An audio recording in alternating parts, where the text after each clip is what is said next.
Pulau Batam memiliki letak geografis yang sangat strategis sebagai beranda negeri dan perlintasan maritim internasional. Sebagai kawasan yang terdekat dengan negara maju Singapura, maka tidak berlebihan jika pemerintah pusat memberikan perhatian lebih terhadap pulau berbentuk kalajengking ini. Sejak dicanangkan sebagai kawasan industri dan perdagangan pada tahun 70-an, kemudian akhir-akhir ini dikembangkan menjadi kawasan wisata internasional, Batam tumbuh pesat melampaui banyak kota lain di Indonesia. Pertumbuhan penduduk, mobilitas tenaga kerja, investasi industri, hingga transformasi infrastruktur telah memberikan wajah baru kota ini. Dengan tema Batam 2045 menuju kota global, inilah catatan redaksi.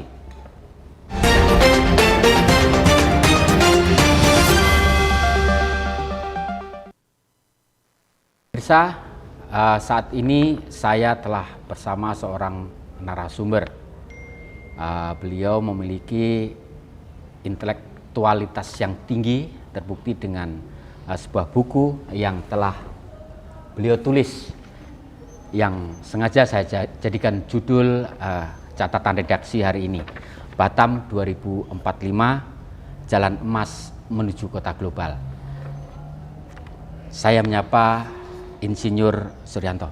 Mas, selamat sore Mas. Selamat sore Mas. Hari ini hari libur. Siap. Anda masih melakukan aktivitas. Ya, kira-kira PR apa yang harus segera diselesaikan sehingga harus ngoyo dalam tanda kutip seperti ini? Ya, alhamdulillah ya. Jadi semua sesuatu harus kita syukuri Mas. Meskipun hari ini hari libur, kita ya lagi-lagi sebagai anggota DPRD ya, kita nggak ada liburnya. Justru di hari-hari libur ini lah banyak kegiatan-kegiatan di luar yang mengharuskan kita hadir gitu. Ada dari fraksi PKS ya? Iya, kami dari fraksi PKS. Ini periode pertama menjabat? Iya, periode pertama, alhamdulillah. Tapi Anda sudah memiliki gambaran sedemikian rupa sehingga dituangkan, ditulis dalam buku ini.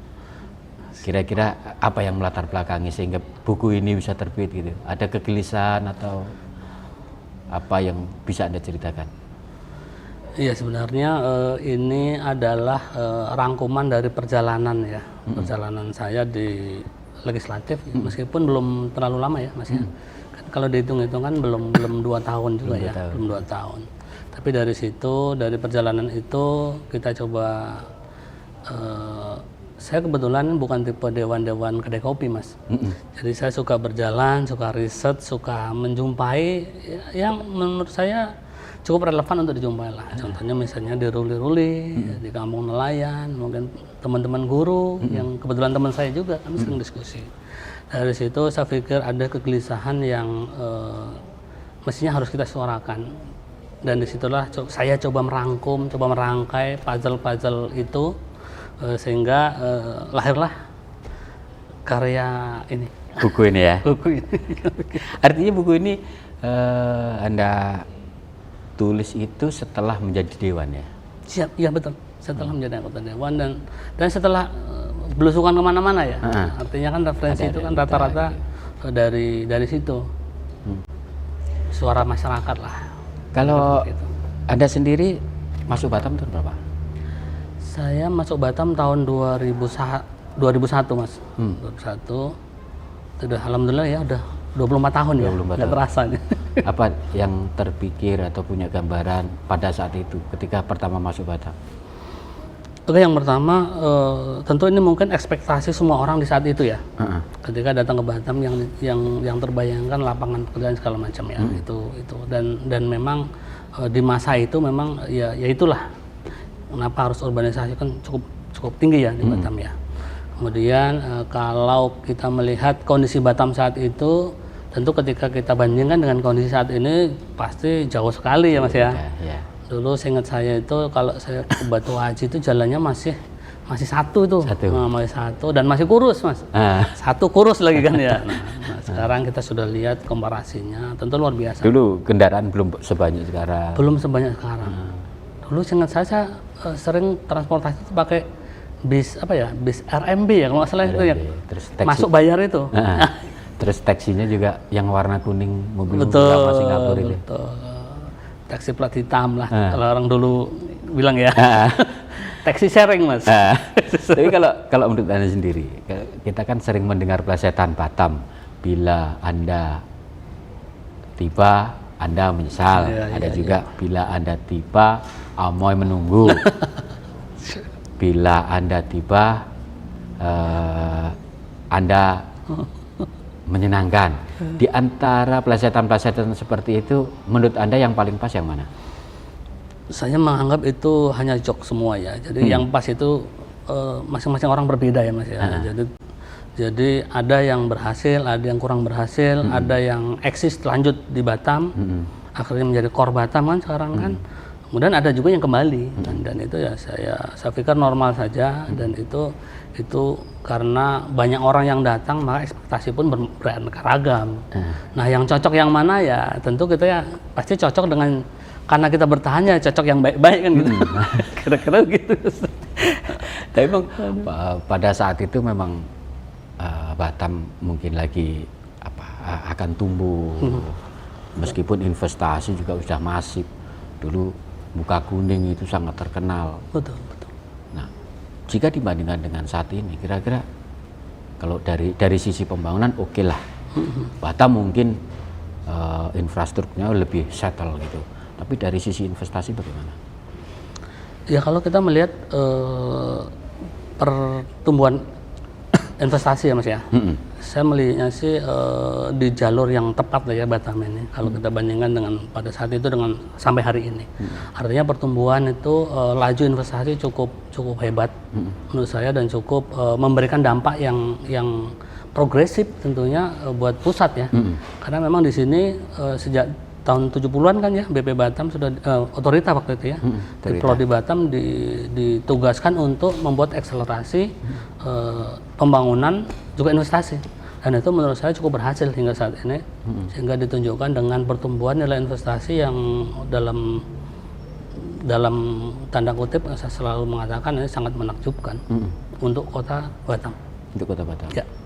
Tapi kan ke depan tantangannya itu tidak hanya di kita sendiri, kita dalam artian bahwa regulasi yang sering berubah dan lain-lain. Tetapi negara-negara luar seperti Vietnam, kemudian Thailand juga menjadi ancaman. Artinya kita juga harus lebih mempersiapkan diri. Menurut Anda bagaimana? Ya itu yang mungkin salah satu menjadi dilema kita dan ini mungkin ada sedikit banyak saya tuangkan di buku saya itu mas. Nanti mas bisa coba baca lah ya itu kira-kira titik singgungnya di mana. Nah ini saya selalu sampaikan bahwa struktur arsitektur kewenangan di Batam ini yang menurut saya harus disesuaikan ya. Ketika di tahun 70 sampai 90 keberadaan BP Batam, otorita Batam ya waktu itu cukup memberikan angin segar, akselerasi yang luar biasa dan hingga saat ini sebenarnya. Cuman ya mungkin karena zaman sekarang di Batam ini berbeda kondisinya mas. Dulu penduduk belum terlalu banyak ya, sekarang sudah 1,3 juta. Dan di Batam sudah ada pemerintah kota juga yang secara kenegaraan kan ditugaskan khusus untuk melayani masyarakat. Nah itu yang menurut saya terhadap ancaman-ancaman dari dalam tanda kutip tadi, itu kita harus memastikan lagi bahwa fungsi-fungsi ini berada on the track. Kalau saat ini kan mungkin masih banyak ya terjadi overlapping yang itu membuat kontraproduktif terkait dengan pertumbuhan Batam secara umum. Artinya ya menurut saya kita perlu duduk bersama lah untuk memikirkan kembali. Karena semua ini kan ada masanya. Mungkin pada saat itu tahun 70 sampai saat ini mungkin BP Batam cukup eksplosif. Tapi beriringan dengan banyaknya penduduk yang ada di Batam sekarang, mungkin ini sudah banyak irisannya, banyak singgungannya, banyak ada yang tidak produktif kan begitu ya. Nah, mungkin perlu ada penyesuaian lah terkait dengan kewenangan ini, sehingga BP Batam menurut saya harus benar-benar menjadi badan yang bisa mengurus investasi secara luar biasa, bisa bersaing dengan itu tadi yang Mas sampaikan tadi. Ada Johor, ada Singapura, ada Vietnam, ada mana? China itu yang lagi hebat tuh Shenzhen ya. Iya, Shenzhen. Itu juga berangkatnya hampir sama dengan Batam tuh Mas. Ya kira-kira seperti itu kalau menurut saya. Sehingga tidak ada tumpang tindih lagi. Sehingga bisa BP Batam bisa lebih melaju kan gitu. Oke. Untuk target-target itu. Kalau kaitannya dengan apa yang sudah Anda tuliskan sini Mas, dalam kata pengantar Anda menyampaikan bahwa percepatan pembangunan, jumlah penduduk, hingga investasi membawa dampak bagi Batam. Kalau dampak positifnya menurut Anda seperti apa? Kalau dampak positifnya tentu Batam menjadi pusat pertumbuhan nasional. Itu pasti positif ya. Selain memberikan income yang lebih, itu juga secara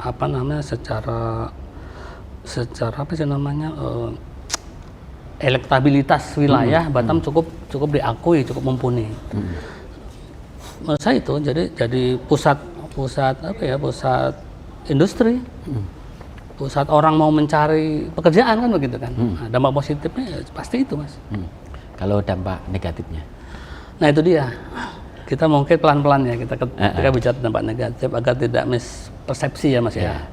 Jadi sebagaimana saya sampaikan bahwa mungkin kondisi Batam saat ini berbeda dengan 10 tahun yang lalu. Artinya atau dengan 20 tahun yang lalu. Artinya Batam itu sekarang dihuni lebih dari 1,3 juta. Dan ke depan pasti mempunyai potensi untuk lebih cepat lagi.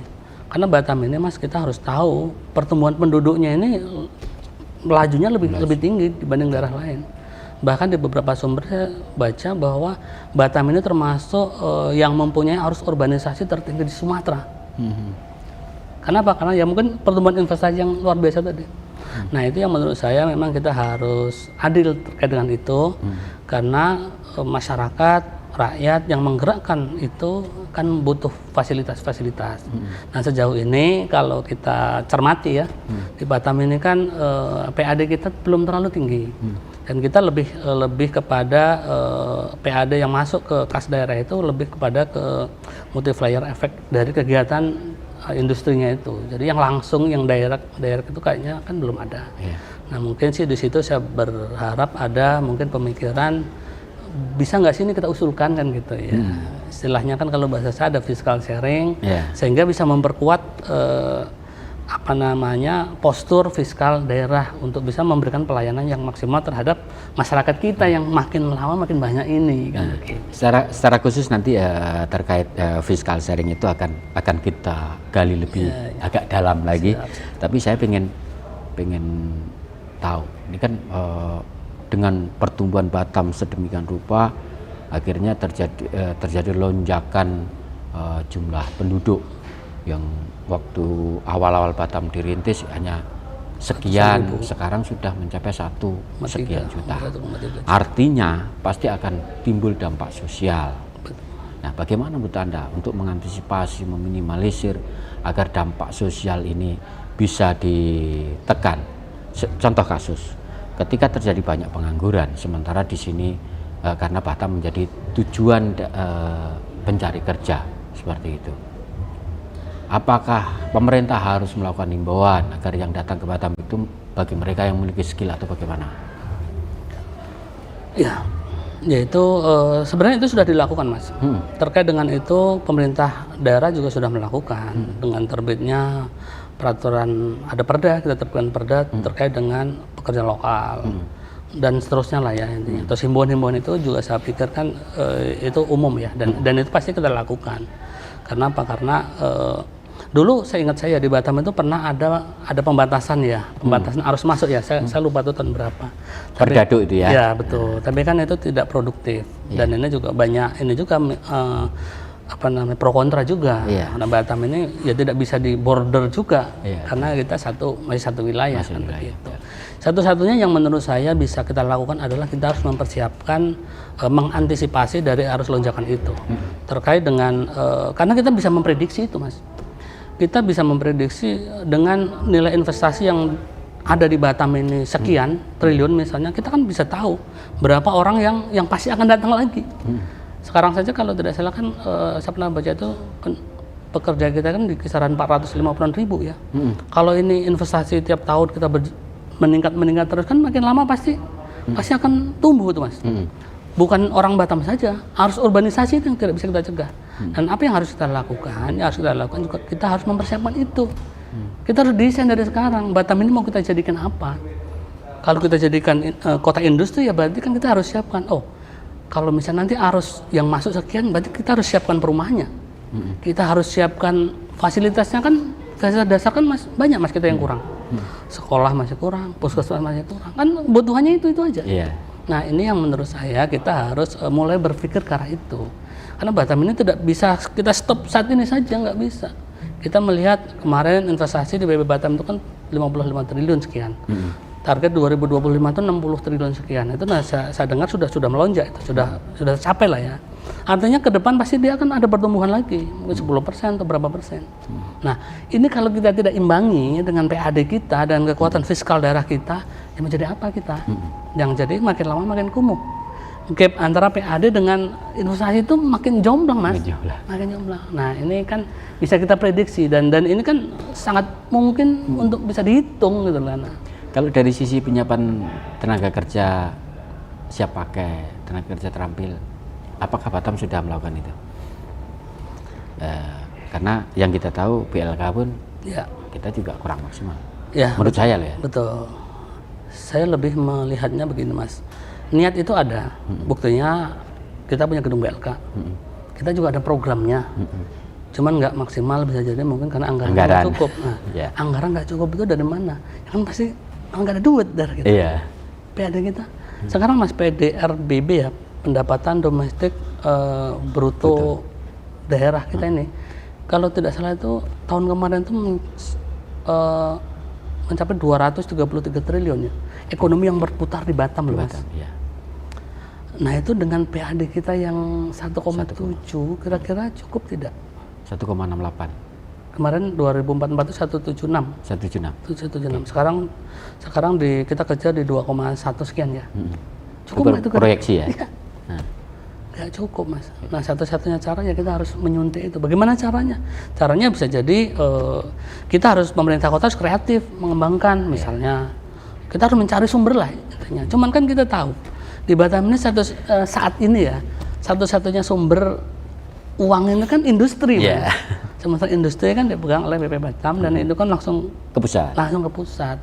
Nah ini yang mungkin perlu kita duduk lah. Oke, mungkin nanti di segmen kedua. Betul. Mas, jika kita melihat ya di Batam ini sangat banyak kepentingan ya.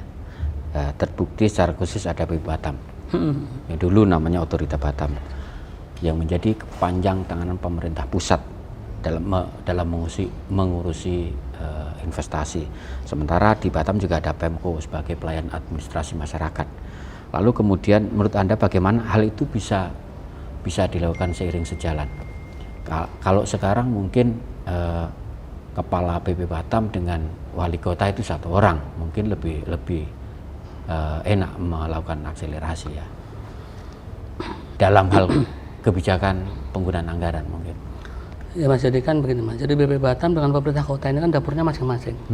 Meskipun saya beranggapan di situ mereka punya dapur masing-masing, tapi makannya di meja makan yang sama kan begitu kan istilahnya. Artinya mereka ada porsi, mereka ada tugas, mereka punya apa yang harus dituju, goalnya itu kan ada beda. Dan menurut saya tentu kita harus bijak, harus kita sesuaikan dengan zaman. Tadi di awal saya sampaikan bahwa mungkin postur BP Batam sebagai mesin investasi pusat di Batam ini cukup ideal ketika awal pembentukan sampai beberapa tahun yang lalu. Tapi ketika masuk ke sini kan sudah semakin banyak irisan. Nah, mungkin kita harus beranilah untuk coba berpikir ulang bagaimana caranya menyingkronkan antara dua mesin besar ini agar tidak bersinggungan, agar dua-duanya bisa membuat Batam itu melaju lebih cepat. Karena kita juga harus akui mas, peran BP Batam hingga saat ini juga luar biasa. Kita tidak bisa menafikan itu. Batam itu kalau tidak ada BP Batam, tidak ada Otorita Batam itu belum seperti saya nggak tahu, mungkin ya memang ya.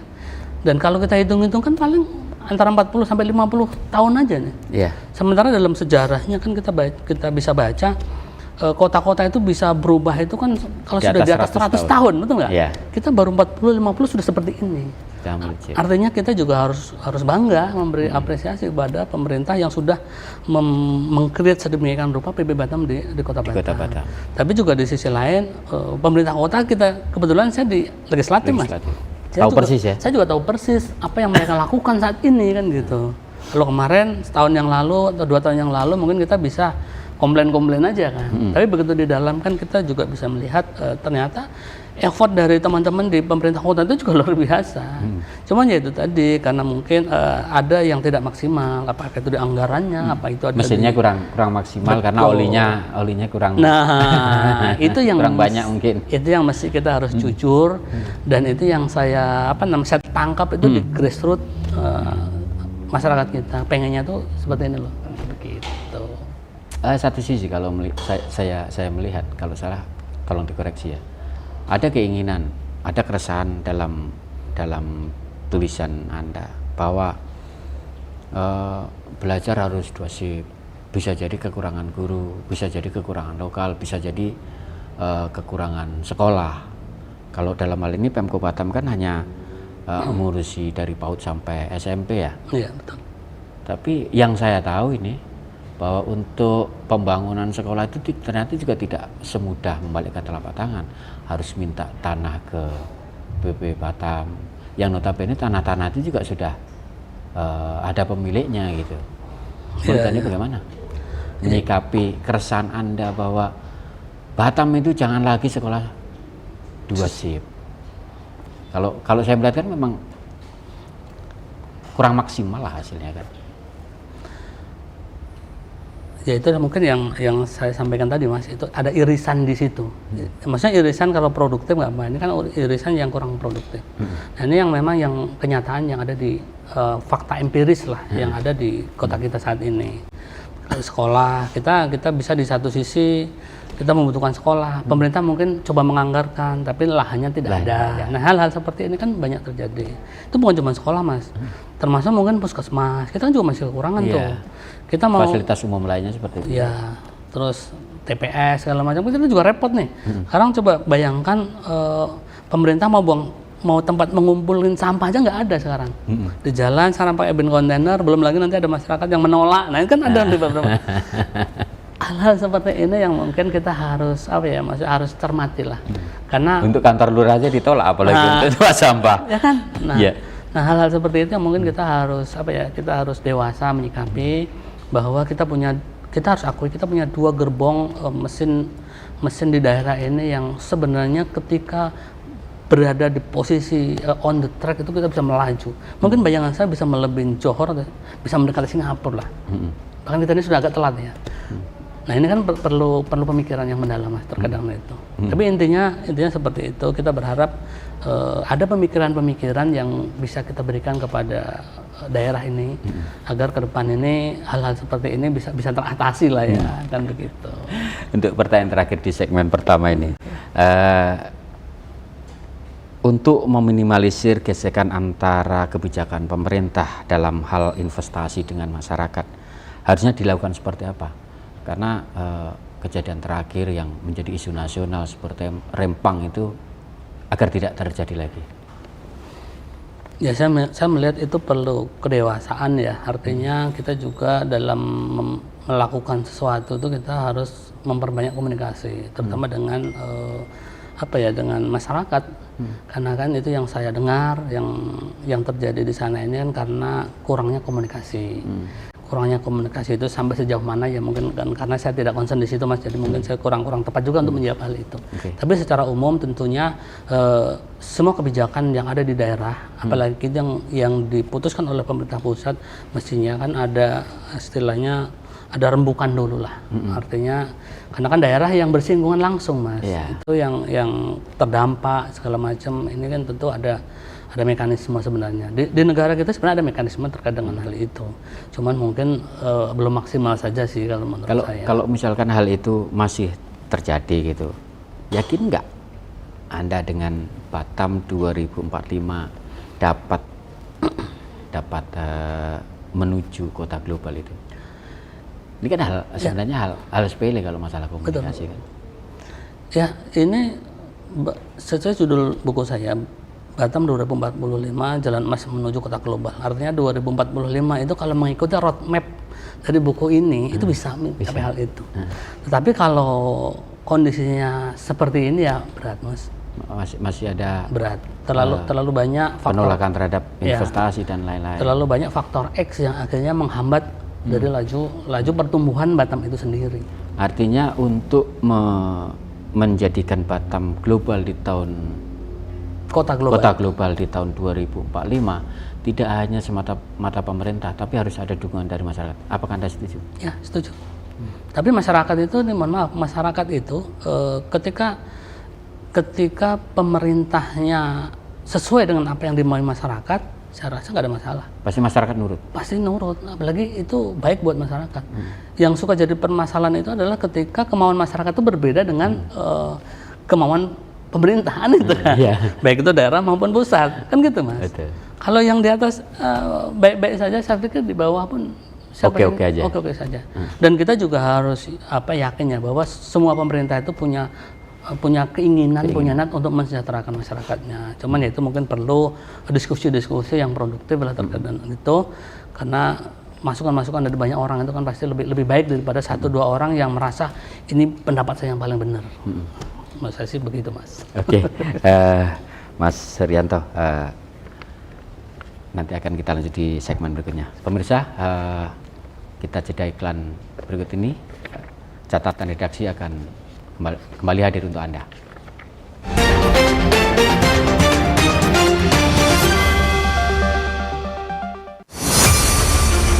Expos Kepri. Program ini dirancang untuk memberikan sorotan khusus pada berita dan informasi dari berbagai sektor. Kedatangan Duta Besar India ini disambut oleh Kepala Dinas Pariwisata Kepulauan Riau. Panglima TNI Jenderal Agus Subianto menyempatkan diri mengunjungi Pulau Penyengat. Dengan tujuan terjadi peningkatan kerjasama khususnya. Event Sport Tourism spektakuler di Asia, Bintan Triathlon 2024 sukses digelar.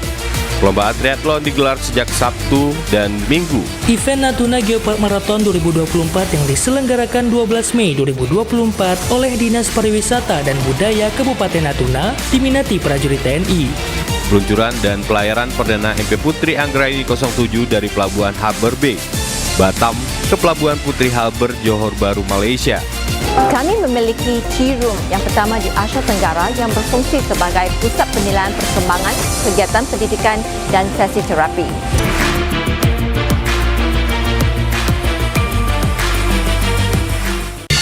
Temukan pesona alam yang memukau, petualangan seru, dan kuliner lezat yang hanya ada di Batam. Dari aktivitas air yang mendebarkan, hingga destinasi wisata yang memanjakan mata, Batam punya semuanya. Jelajahi ikon-ikon kota yang mempesona dan rasakan kehangatan budaya lokal. Dan jangan lewatkan sajian kuliner Batam yang menggugah selera, dari seafood segar hingga hidangan tradisional yang autentik. Belanja puas di pusat perbelanjaan modern yang lengkap dan nyaman. Batam, destinasi sempurna untuk liburan yang tak terlupakan. Tayang setiap hari hanya di Batam Televisi. Amazing Batam, enjoy the new city. Ingin tahu lebih dalam tentang berbagai kasus kesehatan dari ahlinya? Dapatkan penjelasan langsung dari dokter dan tenaga medis profesional. Kupas tuntas seputar pencegahan penyakit, fakta dan mitos kesehatan, serta berbagi tips untuk menjalani gaya hidup sehat. Saksikan Bincang Prima bersama RSBP Batam setiap Jumat pukul 2 siang live di Batam TV.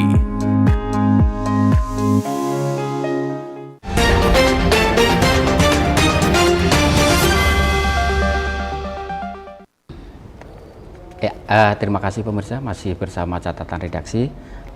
Saya bersama dengan Insinyur Suryanto, seorang anggota DPRD Kota Batam dari fraksi PKS dan sekaligus penulis buku Batam 2045 Jalan Emas Menuju Kota Global. Mas, di dalam buku Anda ini Anda meyakini bahwa 2045 kita dapat merealisasikan PAD hingga 10 triliun.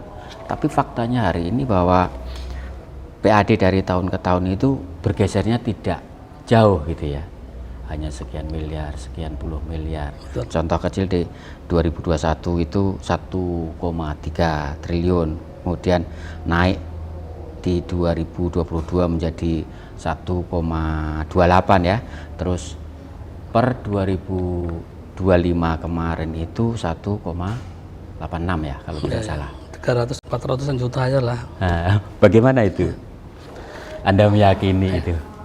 Itulah yang saya sampaikan Mas, jadi kita memang perlu merubah pola ya. Kita merubah pola. Artinya di sini saya sampaikan, kalau kondisinya seperti ini, tentu gap itu akan makin jauh antara PDRB, perputaran ekonomi di Batam dengan kemampuan fiskal daerah itu akan jauh, semakin jauh. Dan ketika gap itu semakin jauh, maka yang terjadi adalah tekanan sosial semakin tinggi, pengangguran tinggi, banjir semakin banyak titiknya, kan begitu, karena kekurangan fiskal untuk mengcover itu semua. Sekarang saja kan jumlah ruli itu antara 30-40 ribu tuh kan sekarang. Nah ini kan mau diselesaikan pakai apa? Tentu kita satu-satunya cara ya kita harus memperkuat fiskal kita. Nah dari situ kita tentu harus buat terobosan Mas. Terobosan itu ya itulah yang mungkin yang saya usulkan di situ. Kita harus bisa mendapatkan suntikan fiskal itu dari sisi yang lain kan begitu. Karena kalau mengharapkannya itu tadi, kalau mengharapkan dari perputaran pertumbuhan PAD dari tahun ke tahun ya segitu-segitu saja kita. Nah di sini saya usulkan kayaknya kan ini keberadaan BP Batam di Batam ini kan sudah cukup lama, sudah 40-50 tahun. Jadi boleh nggak sih kita mengusulkan untuk ya ada yang kembali langsung lah. Penghasilan net revenue dari net revenue BP Batam itu ke daerah. Itu dalam bentuk fiscal sharing kan begitu ya. Kalau angkanya sih ya moderat saja lah. Ya berapa saja, yang penting kan ada suntikan itu. Tapi kalau di buku ini memang saya coba usulkan di angka 30%. Karena sudah cukup banyak lah kita memberikan kontribusi ke pusat lah. Sekarang waktunya Batam juga dapat kan begitu. Kira-kira begitu sih kerangka dari berpikirnya seperti itu. Mas, kalau kita melihat bahwa sumber PAD kita kan ketentuan sudah ada. Ya kayak parkir, pajak bumi bangunan di perdesaan perkotaan, terus kemudian pajak hotel restoran itu artinya kan ya berputarnya di situ. Apakah ada kemungkinan kalau misalkan meningkatkan pajak dari sektor-sektor lain gitu, mengusulkan ke pemerintah atau pihak terkait gitu? Ya sebenarnya kan kalau besaran pajak kan kita juga sudah tahu semua sudah diatur ya Mas ya. Berapa persennya kan sudah itu cukup runut lah ya, dan itu menurut saya kan agak sulit untuk diotak-atik. Ya menurut saya yang bisa dilakukan kita harus mencari sumber lain. Harus mencari sumber lain. Karena ya itu tadi agak sulit untuk diotak-atik. Betul kan Mas? Nah, ya mungkin ya itu tadi yang mungkin sangat relevan menurut saya dan sangat bisa memberikan angin segar, ya itulah mungkin kita coba usulkan itu. Usulkan untuk fiscal sharing itu tadi. Karena untuk saat ini Batam kan hanya itu Mas. Kita tidak punya sumber yang lain. Kita tidak punya kebun kelapa sawit. Kita belum punya sistem pengolahan ikan misalnya. Kan daerah kepulauan kita nih. Kan kita nggak ada. PAD di situ kan nggak ada. Nah, yang bisa kita, yang instan dan masuk akal menurut ini ya kita harus duduk dengan pemerintah. Boleh dong, kan begitu kan ya. Kalau menaikkan agak sulit menurut saya. Karena membebani masyarakat. Pasti akan membebani. Pasti teman-teman DPR juga akan menolak itu. Bisa jadi. Bisa jadi. Karena kalau kita berkaca kayak kejadian di Pati kemarin, menaikkan PBB sampai sedemikian rupa. Agak sulit Mas. Dan itu tidak populis. Ya. Dan ketika kebijakan tidak populis ini resikonya berat. Kenapa? Pernah ada wacana-wacana seperti itu bergulir? Saya belum pernah mendengar itu sih ya. Cuman ya kadang kan ketika kita kembali kepada amanah kita sebagai pejabat daerah, kita ditugaskan kan untuk mensejahterakan rakyat ya. Artinya kita juga harus melihat itu lebih dalam lah sebenarnya apa sih keberadaan kita di situ tuh. Untuk apa kan begitu? Kalau misalnya keberadaan kita di situ hanya membuat masyarakat tambah gelisah ya mungkin ya nggak populis juga, dan itu juga sebagai orang politik agak menakutkan Mas. Artinya dalam buku Anda akan ada 2045 itu PAD kita akan sampai 10 triliun. Tapi ada catatan bahwa kenaikan itu tidak dibarengi dengan bertambahnya beban masyarakat. Ya, gitu ya. Ya, dan itu dan di catatan saya itu adalah PAD segitu itu apabila pemerintah bisa memberikan fiscal sharing kepada kita. Minimal 30% lah. Sehingga kita bisa mengikuti pertumbuhan dari laju ekonomi itu sendiri. Artinya kan begini Mas, contohnya nih, kita mungkin asumsi mudah saja ya. Misalnya BP Batam tuh tahun ini investasi yang masuk sekitar 60 triliun. Ya net revenue anggap aja lah kita 10%. Artinya kan ada 6 triliun yang masuk ke pusat. Ya kita dapat 30%-nya lah, contohnya begitu. Nah, itu yang kita tambahkan dan PAD kita. Itu yang bisa menurut saya itu bisa mengimbangi dari laju ekonomi itu. Sehingga tekanan sosial itu bisa kita atasi dengan itu. Ketika daerah kita mempunyai uang yang cukup, mempunyai fiskal yang longgar, kita bisa masa sekolah nggak ada masalah. Terkait dengan tempat tinggal juga Mas, ini kita nih dengan adanya ruli yang banyak, terus potensi arus urbanisasi yang semakin tinggi, kemudian keterbatasan lahan kita sekarang, Batam kan pulau nih Mas. Yeah. Kita kalau tidak siapkan itu, misalnya kita dengan kita siapkan regulasi terkait dengan rusun nami dan lain sebagainya, kita mereka mau di mana? Dan itu potensi sosial loh Mas. Yeah. Nah itu harus dengan duit, betul kan? Yeah. Kalau ngandalin PAD nggak mungkin.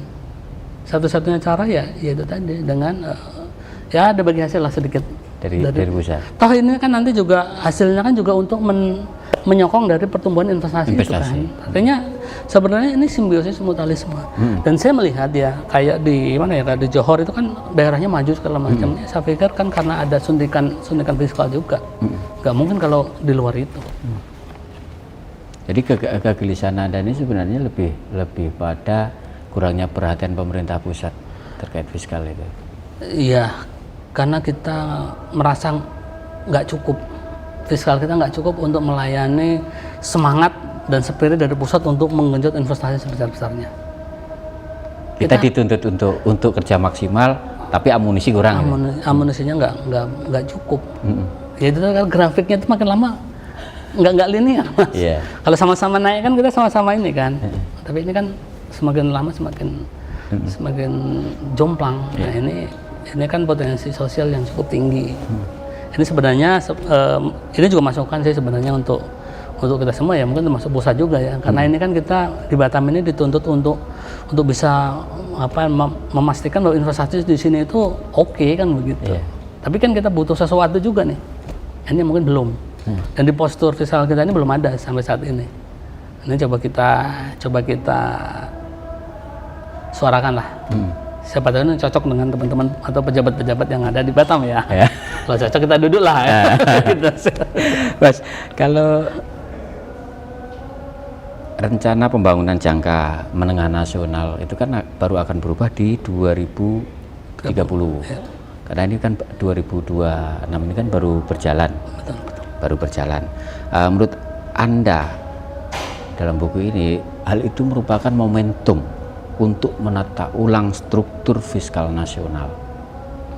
Nah, apakah sebuah keharusan dengan mengupayakan cara baru dalam membagi hasil tadi, fiskal sharing tadi, untuk menyeimbangkan dampak sosial, kemudian laju investasi, sehingga ini bisa berjalan beriringan? Iya Mas, jadi penerimaan negara ini kan sebenarnya kan sudah diprediksi di dalam RPJMD, RPJMN ya Mas ya. Termasuk juga mungkin di RPJMN nasional kan. Itu kan proyeksi penerimaan dari BP Batam ya, pengusahaan yang ada di Batam ini kan juga sudah ada di sana. Artinya selama ini kan full net revenue kan ke pusat semua. Dan itu kan sudah masuk ke ini mereka ya, data mereka. Nah, maksud saya di situ yang saya sebutkan kenapa harus di 2030 itu minimal di 2030 itu kita bisa mengusulkan ke pusat, dan di di RPJMN itu sudah dimasukkan. Jadi fiskal sharing tadi. Jadi ya mungkin yang sebelumnya mungkin masuk full 100% kan jadi tinggal 70%. Artinya kan itu kan kerangkanya di situ Mas. Sehingga kalau kita bisa masukkan di situ dan pemerintah pusat menyetujui, artinya kan ini bisa dieksekusi barang ini kan begitu. Intinya dari situ. Karena kalau sekarang kan misalnya kita usul tiba-tiba oke, misal pun pemerintah pusat hari ini kan tidak bisa juga serta-merta. Tapi kan pembagian fiskal itu sendiri kan aturannya sudah jelas. Ya itu dia aturan kan. Artinya harus merubah secara total ya. Ya. Atau yang diinginkan itu ada aturan sendiri terkait fiskal ini untuk daerah Batam misalkan. Atau FTZ atau bagaimana? Ya kalau secara umum sih saya kurang tahu ya Mas ya. Cuman intinya kan kita beranggapan bahwa selama ini kan belum ada fiskal langsung dari hasil BB Batam yang masuk ke PAD. PAD Kota Batam. Artinya di situ sebenarnya usulan kita itu. Nah teknisnya seperti apa ya mungkin itu pemerintah pusat lah yang tahu ya Mas ya. Karena dari sepengetahuan saya bahwa penentuan pembagian fiskal daerah oleh pemerintah pusat itu regulasinya di Undang-Undang Nomor 1 Tahun 2022 tentang hubungan keuangan antara pemerintah pusat dan daerah. Dasar utamanya adalah kapasitas fiskal daerah, kemampuan keuangan atau pendapatan. Artinya di sini tidak menyebutkan bahwa ada bagi hasil dari hasil usaha yang dilakukan oleh investasi. Sebenarnya harus merubah atau bagaimana? Ya itu kan teknis ya. Kalau menurut saya sih itu lebih banyak ke teknisnya lah. Kalau formulasinya seperti apa ya mungkin teman-teman yang di situ lah mungkin yang tahu Mas ya. Kalau saya sih kayaknya yang penting ada deh bagian adalah bagi untuk Batam kan begitu. Iya. Kalau saat ini berapa yang di-share oleh pemerintah pusat? Nggak ada. Kan tidak ada. Kalau yang kita lebih ke ini Mas, kita lebih ke multiplier efek aja kita. Misalnya dan kegiatan investasinya sendiri kan nggak ada. Jadi misalnya dampak-dampaknya misalnya dengan adanya investasi ini ada segala macam ya kita paling dapat dari situnya. Ya kalau tenaga kerja asing itu kan bukan porsinya kota juga. Ya, artinya yang dikelola oleh pemerintah kota itu ya kisaran BBB, terus hotel, restoran, parkir. Impact tidak langsungnya, ya akibat tidak langsung ya ibaratnya. Dan kan nggak terlalu besar ternyata kan. Nggak cukup lah untuk mengimbangi itulah. Orang datang ke Batam rapat, mes itu gitu-gitu makan hasil dari situ. Itunya aja. Tapi dari hasil investasinya langsung kan belum ada. Ya kan kalau dalam buku Anda menulis bahwa Batam itu dianalogikan seperti desa. Orang desa itu suruh membangun jalan, memperbaiki fasilitas, lalu kemudian datang investor tapi tidak pernah membagikan hasilnya kepada desa. Bukan tidak pernah Mas, belum. Belum pernah. Artinya masih yakin ada harapan. Pasti ada harapan dan saya melihat ya dengan dinamika yang ada, dengan pertumbuhan ekonomi yang ada, saya yakin ini bukan sesuatu yang tidak mungkin. Dan saya juga husnuzon juga ya, bisa jadi di pusat pun mungkin ini juga sudah dipikirkan. Karena masa dalam menulis ini kan saya juga baca salah satu buku favorit saya itu kan bukunya Pak Prabowo ya, Paradoks Indonesia itu ya. Jadi itu jelas itu.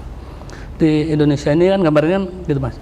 Paradoks Indonesia itu di Indonesia ini potensinya besar, tapi masyarakatnya masih banyak yang belum sejahtera. Nah kan kalau ini tidak segera sadar dengan hal itu kan nanti khawatirnya Batam bisa seperti itu.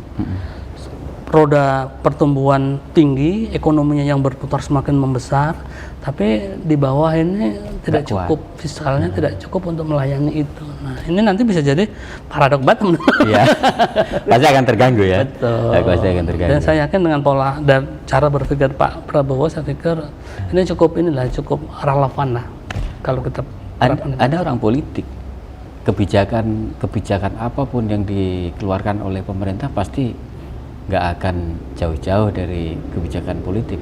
Kira-kira kalau dari partai Anda sendiri, apakah ada kemungkinan bahwa Batam itu memerlukan suntikan fiskal yang lebih relevan atau bagaimana melalui partai? Ya, jadi apakah hal itu akan dilakukan? Sampai saat ini kita belum ada komunikasi memang terkait dengan ini juga. Tapi saya yakin bahwa partai kami adalah partai yang memang concern terkait dengan membela rakyat kecil ya. PKS membela rakyat kan tagline kita seperti itu. Artinya yang kita suarakan, yang kita idekan di buku ini kan nggak jauh-jauh dari itu, Mas. Saya yakin sebagai kader partai tentunya apa yang kami lakukan adalah semata-mata untuk memperjuangkan kesejahteraan masyarakat.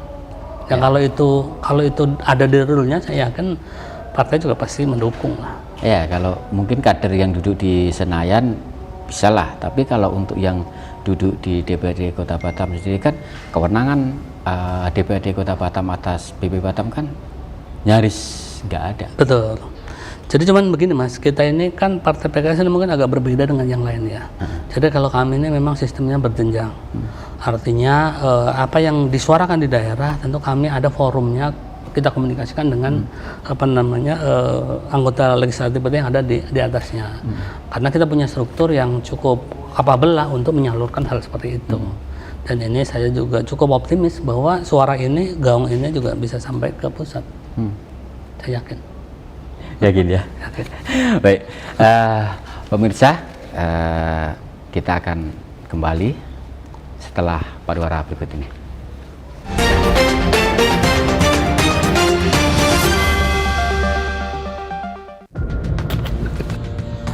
Dialog khusus menghadirkan narasumber yang ahli di bidangnya. Wisatawan Malaysia yang non orang Johor juga salah satu tujuannya Johor ini. Dinas Pariwisata Kabupaten Karimun itu mempunyai target. Adanya kolaborasi, artinya tanpa ada kolaborasi harus berjalan sendiri, apalagi di unsur pemerintah. Jadi usia batu yang ada di Natuna itu sampai 188 juta tahun yang lalu. Jadi KPP ini lahir, makanya namanya juga Kaukus. Ya, Kaukus itu sebenarnya organisasi yang sifatnya temporer. Menyoroti tema menarik dan isu terkini yang terjadi di Kepulauan Riau. Senin sampai dengan Sabtu pukul 3 sore hingga 4 sore waktu Indonesia Barat. Hanya di Batam TV, Inspirasi Kepri.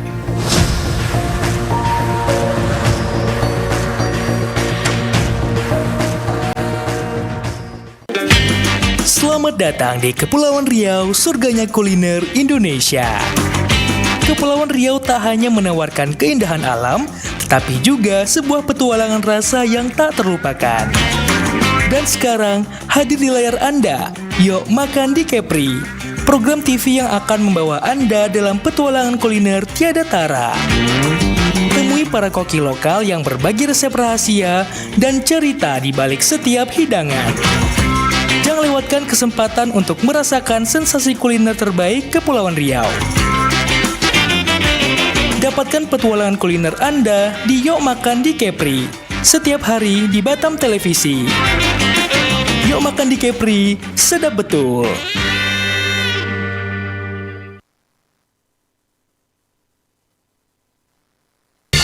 Temukan pesona alam yang memukau, petualangan seru, dan kuliner lezat yang hanya ada di Batam. Dari aktivitas air yang mendebarkan hingga destinasi wisata yang memanjakan mata, Batam punya semuanya.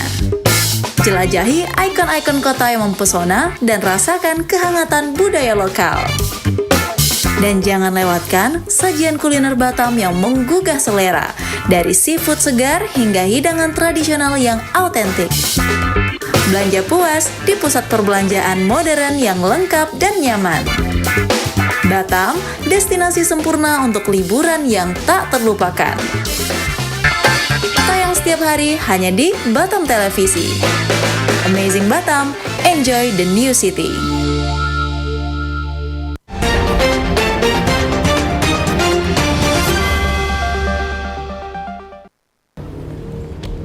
Ya, terima kasih pemirsa, masih di catatan redaksi. Mas Suryanto, saya ingin minta setuju atau tidak kalimat itu dari Anda dan apa alasannya. Yang ingin saya tanyakan adalah bahwa keberlanjutan pembangunan strategis apapun itu di Kota Batam memerlukan fondasi anggaran yang lebih kuat. Setuju nggak kira-kira? Setuju, pasti. Apa kira-kira alasannya? Ya karena apapun itu semua membutuhkan fiskal kan. Tujuan kita banyak, program kita banyak. Kalau duit kantong kita nggak cukup, akhirnya yang terjadi ya sana dikit, akhirnya tidak tuntas. Contohnya ya sekarang banjir di mana-mana itu bukan karena kita tidak punya niat, pemerintah kota bukan tidak punya niat untuk memperbaiki banjir contohnya, tapi karena duitnya nggak cukup, Mas. Yeah. Nah itu salah satunya ya memang banyak PR. Tapi yang harus sepakat benar yang Mas sampaikan tadi, fiskal kita harus kuat. Ya, tadi terkesan pertanyaan bodoh, tetapi sebenarnya inilah yang terjadi di Batam. Kita dipaksa untuk lebih strong, tapi ternyata suplemen kurang. Tepat. Oke, karena kita sudah berada di penghujung catatan redaksi, saya ingin Mas Insinyur Suryanto menyampaikan closing statement. Siap ya. Baik, terima kasih Mas. Ya, jadi buku Batam 2045 Jalan Emas Menuju Kota Global ini adalah buah karya, dan ini bukan untuk menggurui Mas. Ini adalah sebenarnya ajakan berpikir bahwa Batam ini adalah kota yang besar, kota yang mempunyai potensi melebihi Johor dan Singapura. Dan itu tidak bisa kita gantungkan pada 1-2 pemikir atau yang punya ide. Kita butuh banyak inspirasi, kita butuh banyak masukan, kita butuh banyak ide. Dan ini adalah salah satu harapan saya, ini hanya trigger saja. Dengan buku ini kita berharap akan banyak pihak yang mulai memikirkan Batam itu ke depan ingin seperti apa. Karena tujuan kita jelas, tujuan adanya Batam ini kan kita pengen menyejajarkan diri sebagai kota global, kota yang berhadapan langsung dengan Johor dan dengan Singapura. Itu Mas. Oke, terima kasih Mas Suryanto. Insinyur Suryanto, seorang pengusaha, seorang politisi, dan sekarang menjadi seorang penulis. Terima kasih sudah hadir di catatan redaksi. Pasti kami akan mengundang Anda untuk hadir di episode-episode berikutnya. Dan pemirsa,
Batam TV, inspirasi Kepri.